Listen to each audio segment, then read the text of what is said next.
সময়ের সাথে সাথে সবকিছুই পরিবর্তন হয়, এটা নিজের চোখে না দেখলে বুঝতেই পারতাম না কখনো। হ্যালো এভরিওয়ান, আসসালামু আলাইকুম।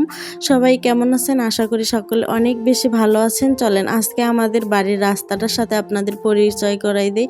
আমি যেহেতু গ্রামের মেয়ে, তো গ্রামের সুন্দর রাস্তার সাথে যদি আপনাদের পরিচয় করাই না দিই তাহলে কেমন হয় আপনারাই বলেন তো। এই যে সুন্দর রাস্তাটা দেখতে পাচ্ছেন, চারপাশে অনেক সবুজ শ্যামল, এটাই হচ্ছে আমাদের গ্রাম।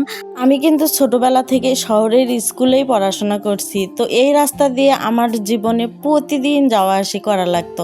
কখনো হাঁটে যাইতাম, কখনো আবার ভ্যানে।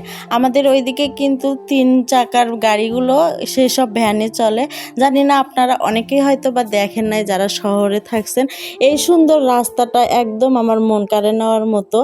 যখন আমরা ছোট ছিলাম এই রাস্তার অবস্থা অনেক ভয়ঙ্কর ছিল, যেটা আপনাদের বলে বোঝাতে পারবো না। চারপাশে ভাঙা, এত সুন্দর গাছগাছালি কিচ্ছু ছিল না, কিন্তু যুগের সাথে তাল মিলাইয়া সব কিছুই পরিবর্তন হয়েছে, তাই আমাদের বাড়ির যাওয়ার এই রাস্তাটাও পরিবর্তন হয়েছে।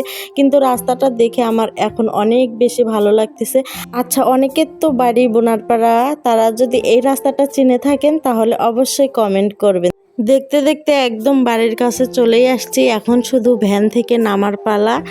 তো এই যে দূর থেকে বাজারের পিছনে আমার বাড়ি দেখাই যাচ্ছে না, তো বাজারগুলোর কারণে বাড়ি দেখা যাচ্ছে না। আগে অনেক সুন্দর দেখা যাইতো, তো এখন কিছু করার নাই, মামাকে টাকা দিয়ে আগে দৌড় দেই বাড়ির দিকে। তো বাড়ির রাস্তা দেখলেই এখন মন ভালো হয়ে যায়, যেহেতু দূরে থাকি। এটা হচ্ছে আমাদের বাড়ির রাস্তা। সবাই ভালো থাকবেন, সুস্থ থাকবেন।